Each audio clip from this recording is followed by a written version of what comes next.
Hello everyone. दो चीज़ें हैं। पहली, 6 बजे का नया बैच चालू होने वाला है कमिंग वेंसडे से। ठीक है, आज सैटरडे हो गया, संडे, मंडे, ट्यूसडे, 3 दिन बाद बैच चालू होगा। अगर आप चाहते हो बिल्कुल स्क्रैच से, ज़ीरो लेवल से ग्रामर के साथ स्पोकन सीखना, आप वो भी कर सकते हो। अगर आपके नोन में, फ्रेंड सर्कल में, पेयर्स में, एक्वेंटेंसेस में कोई भी है तो you can let them know. ठीक है। और अगर किसी को टाइमिंग का इशू है कि सर मैं तो 8 बजे ऑफिस से ही आता हूँ या आती हूँ, so even they are able to take it, क्योंकि मैं रिकॉर्डिंग और नोट्स शेयर करता हूँ and I can pontificate it because I have seen the performance of two students who are actually taking classes using these recordings. और उनकी performance comparatively बहुत अच्छी है, क्योंकि वो एक थोड़ा सा सेल्फ डिसिप्लिन है। They are watching video, they are watching, they are listening to recordings and they doing their homework on daily basis, और उसकी वजह से they are getting lots of help in order to thrive. Right, तो आप ये भी कर सकते हो। दूसरी अपडेट, मेरे चैनल पे कई बार कमेंट आती है बच्चों की कि सर आप अपनी लाइव क्लासेस और जो बच्चों की परफॉर्मेंस है उसकी वीडियोस अपलोड करो। देखो, मेरे 2 चैनल्स हैं, एक पर तो बहुत ही कम व्यूज़ आते हैं, तो उसको तो बिल्कुल साइड में रख दो। ठीक है, it is very insignificant if I upload those videos on that channel, I really don't want it. Second, अगर मैं इस चैनल पे अपलोड करूँगा तो आप लोगों को पता ही है कि जो स्टूडेंट्स का जो मेजर फोकस है वो होता है टाइम पास पर। पढ़ने वाले बहुत कम है एक्चुअल में, सीरियस में। राइट, और अभी just to make my ends meet, I'm having to be dependent on this channel as well, so I cannot take that plunge right away. Maybe in the future if I'm in a position to take that plunge, I'll definitely do that, but for the time being I think I'll not be able to. ठीक है, तो अगर मैं future में उस position में होऊंगा then I will definitely do it, but as of now I can't. ठीक है, आप क्लास में आकर देख सकते हो कि परफॉर्मेंस कैसी है and lots of students are there. ठीक है, वो कमेंट भी करते हैं तो आप उनसे भी अंदाज़ा लगा सकते हो। राइट, चलिए आज की वीडियो हम शुरू करते हैं और आज की वीडियो में क्या क्या चीज़ें हैं उनको समझने की कोशिश करते हैं। पहला सेंटेंस, काफ़ी लोग अलग अलग बातें बना रहे थे। ठीक है, किसी चीज़ को बनाना, मन घड़ंत तरीके से बनाना, हमारे पास 2 ऑप्शन होते हैं। एक होता है तो फैब्रिकेट समथिंग, या फिर फैब्रिकेटेड के साथ वो नाउन लग जाती है। जैसे मैंने कहा कि भाई जो तुम कहानी सुना रहे हो ना, ये एक मन घड़ंत कहानी है, so that is the fabricated story you are telling me. Right, वो जो डॉक्यूमेंट था ना, उसमें काफ़ी सारी चीज़ें ना गलत थी, मनगढ़ंत थी, मतलब उसमें फैब्रिकेटेड चीज़ें थी, तो वो डॉक्यूमेंटेड फैब्रिकेटेड था। तो जो फैब्रिकेट वर्ड होता है, this is basically use more in formal English. ठीक है, उसको फॉर्मल इंग्लिश में ऑफिशियल पर्पसेस से ज़्यादा यूज़ किया जाता है। ठीक है, compare to sorry, makeup. Makeup भी एक एक्शन है, इसका मतलब भी सेम होता है, किसी चीज़ को बनाना, मनगढ़ंत तरीके से बनाना। अगर मैंने कहा कि भाई ये जो तुम्हारी कहानी है ये एक मनगढ़ंत कहानी है, तो मैं इसको मेड अप स्टोरी भी बोल सकता हूँ। राइट, कि ये है नहीं, बस बनाया हुआ है। करेक्ट। अब यहाँ पर उसी चीज़ से सेंटेंस देखो, इसने बोला काफ़ी लोग अलग अलग बातें बना रहे थे, तो कौन सा सेंटेंस हुआ? पास्ट कॉन्टिन्यूअस सेंटेंस हुआ। सो पहले सब्जेक्ट आएगा मैनी पीपल, हेल्पिंग वर्ब आएगी वर, एक्शन क्या है? मेकअप। मेकअप में आईएनजी लगेगा। So many people were making up different stories. Different different नहीं बोलना है, कई बार बच्चे तो different different, so you can just use it for once, different stories. ठीक है, कि कई लोग अलग अलग कहानियां बना रहे थे। हाँ, सलमान और मेरे बीच में झगड़ा हुआ था। नाउ लेट्स टॉक अबाउट बीच में। इस बीच में के लिए काफ़ी सारी चीज़ें हैं। I have already clear this thing in one of my classes where I taught about prepositions. So prepositions में मैंने इस चीज़ को क्लियर किया हुआ है। ठीक है, तो यहाँ पर क्या होता है, अगर दो लोगों के बीच में है या फिर दो चीज़ों के बीच में भी है, नॉट स्पेसिफिकली क्रिएचर, तो वहाँ पर हम बिटवीन का यूज़ करते हैं। दो से ज़्यादा लोग या दो से ज़्यादा चीज़ें हैं तो हम वहाँ पर अमंग का यूज़ करते हैं। और अगर कोई एक प्रोसेस के बीच में है तो वहाँ पर हम अमिड का यूज़ करते हैं।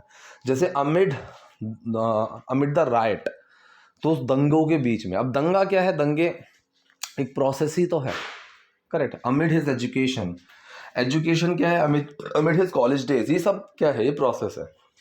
वहाँ अमिड का होता है, इन बिटवीन ऑफ का भी यूज़ करते हैं, वो अलग पार्ट है। फिलहाल बात करते हैं यहाँ पर दो चीज़ों की हो रही है। मेरे और सलमान के बीच में कोई लड़ाई झगड़ा नहीं है। एक तो आप ये बोल सकते हो कि I and Salman don't have any fight between us. दूसरा तरीका आप बोल सकते हो there is no fight between me and Salman. इसने उसी तरीके से बोला कि देयर वॉज अ फाइट, हमारे बीच में एक लड़ाई झगड़ा है, इस तरीके से। So there was a fight, हमारे बीच में कोई लड़ाई झगड़ा हुआ था बिटवीन सलमान एंड मी। कई लोग ना मी और आई में भी कन्फ्यूजन क्रिएट करके बैठे हुए हैं, जबकि बहुत ही सिंपल सी चीज़ है. Many times I have clear the same thing in my classes. ठीक है, आई अलग है, मी अलग है, दोनों के यूजेस बहुत अलग अलग है. ठीक, यहाँ पर मी आएगा क्योंकि ये सब्जेक्ट नहीं है. So there was a fight, लड़ाई झगड़ा था बिटवीन सलमान एंड मी, हम दोनों के बीच में. लेकिन जितना इस बात को बढ़ा चढ़ाकर बोला जा रहा है, ठीक है, अगर देखो अगर ये जितना उतना का सेंस होता तो यहाँ पर यूज होता एज मच एज. ठीक है, एज मच एज. ठीक, लेकिन फिलहाल यहाँ पर नॉर्मल सेंस है. लेकिन जितना इस बात को बढ़ा चढ़ाकर बोला जा रहा है, बात इतनी भी बड़ी नहीं है, या फिर बात इतनी बड़ी नहीं थी, बात इतनी बड़ी नहीं थी इस तरीके से. बट जिस तरीके से एज मच एज लगाओगे तो भी ठीक है. यहाँ पर सेंटेंस का सेंस कैसे बनाया, जिस तरीके से इस मैटर को बढ़ा चढ़ाकर बोला जा रहा है. अब इंग्लिश में एक वर्ड होता है टू एग्जैजरेट. प्रोनाउंसिएशन क्या है, एग्जैजरेट, ग नहीं जो. एग्जैजरेट का मतलब होता है किसी चीज को बढ़ा चढ़ाकर बोलना. राइट, जैसे मेरे और किसी के बीच में एक छोटी सी we had a small rift. Rift मतलब एक झड़प हो गई हल्की सी, तू मैं हो गई हल्की सी. और फिर कोई बता रहा है कि भाई उसने उसको कॉलर पकड़ लिया.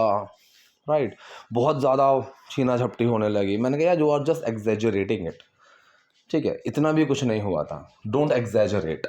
तो इतना बढ़ा चढ़ाकर मत बोलो. तो इसने बोला लेकिन जितना इस बात को बढ़ा चढ़ाकर बोला जा रहा है, the way this matter is being exaggerated, बोला जा रहा है. कौन बोल रहा है वो नहीं पता. यहां पर सेंटेंस क्या बना, प्रेजेंट कॉन्टिन्यूअस का पैसिव, कि इसको बढ़ा चढ़ाकर बोला जा रहा है जिस तरीके से. The way this matter is being exaggerated, बात इतनी भी बड़ी नहीं थी. बात का यहां पर मतलब है इशू. ठीक है, ये जो बात है, the issue wasn't that serious, इतना भी बड़ा नहीं था. बात करना जो होता है वो होता है टॉक. ठीक है, कई बार बच्चे क्या करते हैं क्लास में, जैसे मैंने कहा कि उन्होंने एक बात बताई थी, he told me a talk, कि सर बात के लिए टॉक लगाएंगे, नहीं लगाना है इस तरीके से. टॉक एक एक्शन के सेंस में ज़्यादा मिलेगा. हालांकि जैसे हम ये बोलते हैं कि बिजनेस टॉक, ठीक है, एक इंग्लिश में फ्रेज होता है to talk business. To talk business इसका मतलब होता है काम की बात करना. राइट, जैसे मैंने कहा कि stop talking business when you are at lunch. ठीक है, कि भाई जब लंच पे हो तो स्टॉप टॉकिंग बिजनेस, काम की बातें मत करो when we are together. Right, लेकिन फिलहाल अभी टॉक का जो सेंस है वो बात करना होता है. अगर मैं कहूँ कि उन्होंने एक बात बताई थी, he told me something, he told me one thing, वो थिंग के सेंस में चला जाता है. मैंने कहा यार ये बात बहुत बड़ी है, so this issue is significant, तो वहाँ पर बात के लिए मैंने इशू का यूज़ किया. तो ये चीज़ें ना समझ में आनी चाहिए. चलिए आगे बढ़ते हैं. तो इसने बोला कि बात इतनी भी बड़ी नहीं थी, the issue wasn't that serious. Correct. हम चलते चलते फिल्म की शूटिंग कर रहे थे. पास्ट कॉन्टिन्यूअस सेंटेंस है, ज़्यादा दिमाग पर जोर नहीं लगाना है. So we were shooting the film, चलते चलते. ठीक है, हम चलते चलते फिल्म की शूटिंग कर रहे थे. ये पास्ट कॉन्टिन्यूअस है, सब्जेक्ट आया, हेल्पिंग वर्ब आया और एक्शन की फर्स्ट फॉर्म में आईएनजी आ गया. शायद वो नशे में था जब सेट पर आया था. अभी जो शायद वाला टर्म है, मॉडल्स में हम इस चीज़ को बहुत डिटेल में पढ़ चुके हैं. एक टर्म होता है जैसे परहैप्स या मे बी, दोनों में कॉमन चीज़ है. कॉमन चीज़ ये है कि अगर आप मे बी का मतलब without any space, maybe as a single word, ठीक है, आप या तो परहैप्स को लो या मे बी को लो, इसको सेंटेंस के शुरू में लगा दो और बाकी सेंटेंस जिस भी फॉर्म में है उसी फॉर्म में रखो. प्रेजेंट कॉन्टिन्यूअस है तो इज एम आर, फ्यूचर की बात हो रही है तो विल बी, पास्ट की बात हो रही है तो जो भी आपका सेंटेंस की टर्म है. राइट, और वहाँ पर कोई चीज़ नहीं आएगा. जैसे मैंने कहा, मैंने मान लो अपने किसी दोस्त को फ़ोन किया और वो मेरा फ़ोन नहीं उठा रहा. मैंने कहा यार वो शायद सो रहा होगा. तो ये कौन सा सेंटेंस है, प्रेजेंट कॉन्टिन्यूअस में अंदाज़ा लगा रहा हूँ. तो मैं पहले बोलूँगा मे बी और बाकी सेंटेंस प्रेजेंट कॉन्टिन्यूअस में ही रख दूंगा कि may be he is sleeping. Right, perhaps भी लगा सकता हूँ कि परहैप्स ही इज स्लीपिंग, दोनों का मीनिंग सेम है. लेकिन अगर मुझे मे बी को हेल्पिंग वर्ब बनाना है, यहाँ पर बिल्कुल बना सकता हूँ. राइट, तो वहाँ पर क्या होगा, मे और बी के बीच में स्पेस आ जाएगा, ही मे बी स्लीपिंग. ठीक है, ये जो हरकत होती है मे बी के साथ ही होती है. कई लोग माइट बी और मस्ट बी के साथ भी करने की कोशिश करते हैं, which is grammatically incorrect. Grammatically क्या, वैसे भी इनकरेक्ट है. ठीक है, तो सेंटेंस बना वो शायद नशे की हालत में था, नशे में था. तो नशे में होना आप या तो इंटॉक्सिकेटेड बोल सकते हो या फिर अंडर द इन्फ्लुएंस बोल सकते हो. ठीक है, अंडर द इन्फ्लुएंस टर्म का यूज़ किया जाता है नशे के लिए भी और इंटॉक्सिकेटेड भी. So maybe he was intoxicated. अगर मैं यहाँ पर मे बी को हेल्पिंग वर्ब बनाऊं, पास्ट की बात हो रही है, यहाँ पर अगर मैं सेंटेंस ये बोल दूंगा ना ही मे बी इंटॉक्सिकेटेड, ये सेंटेंस गलत हो जाएगा। ये प्रेजेंट को देखो शायद वो नशे में है। पास्ट की जब आप बात करते हो तो मॉडल में हैव लग जाता है, साथ में थर्ड फॉर्म लग जाती है। ही मे हैव बीन इंटॉक्सिकेटेड, ये दिखाएगा पास्ट को, राइट। मॉडल एक बहुत ही कंफ्यूजिंग सा टॉपिक है, लेकिन इसके छोटे छोटे से अगर आपको बेसिक्स पता है then it is very easy. और जितने बच्चे हैं अभी क्लास में, I think they have successfully understood all this kind of subtleties of this topic and they don't have any problem, right. I have seen them perform and I really find their performance very good। ठीक है, चलिए guys आगे बढ़ते हैं, एक minute, ठीक है जी। तो इसने बोला कि may be he was intoxicated, शायद वो नशे में था, when he came on the stage, sorry came on the set, right. इसमें ऑन की जगह अगर मैं टू का यूज़ करूँगा तो शायद ज़्यादा सही रहेगा। अब इन दोनों में डिफरेंस होता है, जैसे कई बार होता है कि come to the party, at the party, in the party, differences हैं हर चीज़ में, इन तीनों चीज़ों में डिफरेंसेस हैं, राइट। तो यहाँ पर टू का यूज़ ज़्यादा सही रहेगा इन माय ओपिनियन। हमने कोशिश की थी वहाँ कोई तमाशा ना हो, सो हमने कोशिश की थी, वी ट्राई टू इंश्योर, हमने इस चीज़ को इंश्योर करने की, सुनिश्चित करने की कोशिश की थी that there wasn't any scene created there,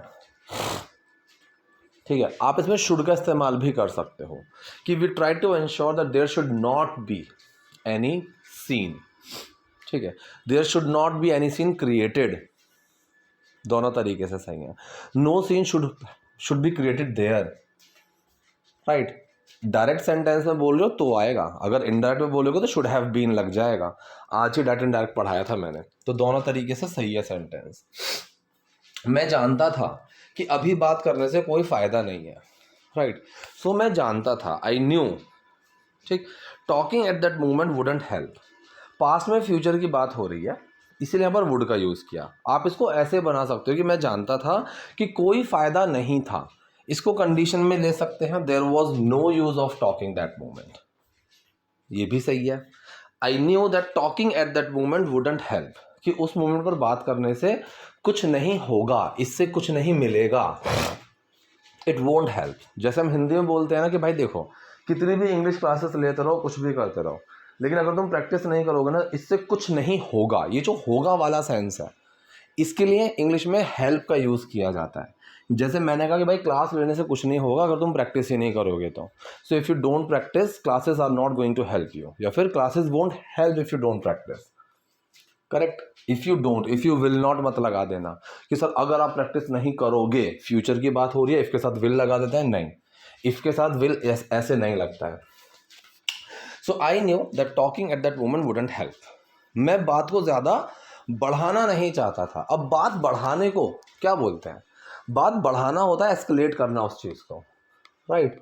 तो यहाँ पर इसने सेंटेंस बोला I didn't want to escalate the matter, ठीक है। बात को आगे बढ़ाना, बात को फैलाना, उसको बोलते हैं एस्केलेट करना, ठीक है। ऑफिसेज में फॉर्मल इंग्लिश में इस टर्म का बहुत यूज़ किया जाता है, भाई क्लाइंट ने चीज़ एस्केलेट कर दी है। एस्केलेट कर दिया मतलब आगे बढ़ा दिया है, बता दिया है मैनेजर को, सीनियर मैनेजर को, सीईओ को, एस्केलेट कर देना। तो वहाँ पर हम एस्केलेट वर्ड का ऐसे यूज़ करते हैं। एस्केलेटर क्या होता है, एस्केलेटर जिनसे हम आगे बढ़ते हैं, राइट। उसी तरीके से टू एस्केलेट करना मतलब किसी चीज़ को आगे बढ़ा देना, राइट। तो I didn't want to escalate the matter, मैं उस बात को बढ़ाना नहीं चाहता था। मैंने डायरेक्टर को बोला कि वो खुद बात कर लें, तो I told the director to speak himself. अब यहाँ पर दो चीज़ें देखो, पहला तो सेंटेंस बिल्कुल सिंपल है, I told the director to do something. Tell की जगह आस्क भी लगा सकते हो, जब हम किसी को कोई काम करने के लिए कहते हैं तो टेल या आस्क दोनों में से कुछ भी यूज़ कर सकते हैं, ये भी मैंने कुछ दिन पहले ही पढ़ाया है क्लास में, right. So I told the director, मैंने डायरेक्टर को कहा टू स्पीक टू हिम, उससे बात करें, हिमसेल्फ। यहाँ जो हिमसेल्फ है ना, ये डायरेक्टर को दिखा रहा है कि वो डायरेक्टर खुद उससे बात करे। यहाँ पर जो हिम है वो सलमान को नहीं दिखा रहा है, ठीक है। ये जो हिमसेल्फ है ये उसको दिखा रहा है। अब मान लो अगर डायरेक्टर लड़की होती, so I told the director to speak to him herself हो जाता। यहाँ पर हिमसेल्फ का क्या मतलब है, हिमसेल्फ का मतलब है शायद वो लड़के के बारे में बोल रहा है। अगर लड़का लड़की डिफाइंड है ही नहीं, तो मैंने आपको एक चीज़ और सिखाई है, देम सेल्फ, एफ वाला आएगा। I told the director to talk to him themselves, VES नहीं आएगा। देमसेल्फ और देमसेल्व्स, इन दोनों में बहुत फर्क है। उसके बीच थोड़ी उसके बीच थोड़ी धक्का मुक्की हमारे बीच, ये क्या है, उसी बीच ये है, उसी बीच थोड़ा हमारे बीच धक्का मुक्की हुई, ठीक है। So there was a bit of push and show. ये क्या होता है, पुश एंड शो, इसका मतलब होता है धक्का मुक्की। तो वहाँ पर इसी से बना हुआ है कि there was a bit of pushing and showing between us. So push and shove का मतलब होता है धक्का मुक्की। इस चीज़ को याद रखना। ये मैं अब स्ट्रक्चर पढ़ाऊँगा अपनी किसी क्लास में, बट अभी नहीं, राइट। तो धक्का मुक्की को बोलते हैं। मीडिया को उसके ही कुछ फोटोज मिल गए थे। So media got hold of just a few of his photos. या तो आप इसको ऐसे भी बोल सकते हो, सिंपल तरीके से भी बना सकते हो कि मीडिया को उसके ही कुछ फोटोज मिल गए थे, correct. So media got some of his photos. यहां पर कैसे बोला, media got hold of something. तो to get hold of something का मतलब होता है किसी चीज को पा लेना, ठीक है। I got hold of that job, तो मुझे उस पर कंट्रोल करने को मिल गया, काबू करने को मिल गया। So media got hold of just a few of his photos, ठीक है। तो मीडिया को उसके कुछ फोटोज मिल गए थे, वो उन सबको तोड़ मरोड़ के लोगों को दिखा रहे हैं। तो तोड़ना मरोड़ना चीज़ों को, जैसी है वैसी नहीं दिखा रहे, उसको तोड़ मरोड़ के दिखा रहे हैं, तो उसको बोलते हैं ट्विस्ट करके, ट्विस्ट करना। So they are twisting all of that, कि वो उन सब चीज़ों को ना तोड़ मरोड़ रहे हैं and showing it to the people. यहाँ पर आप हैविंग प्लस थर्ड फॉर्म भी लगा सकते हो, कोई काम को करके, by plus ING, after plus ING, ये सारी चीज़ों को आप यूज़ कर सकते हो। लेकिन एंड का यूज़ भी बहुत कॉमन है कि वो ये कर रहे हैं और ये चीज़ दिखा रहे हैं। So they are twisting all of that and showing it to people. I hope चीज़ आपको समझ में आई होंगी। Still if any doubt is there, do let me in the comment section. Video अगर पसंद है तो लाइक कीजिए, नए हैं लाइक सब्सक्राइब दोनों कीजिए। Thank you.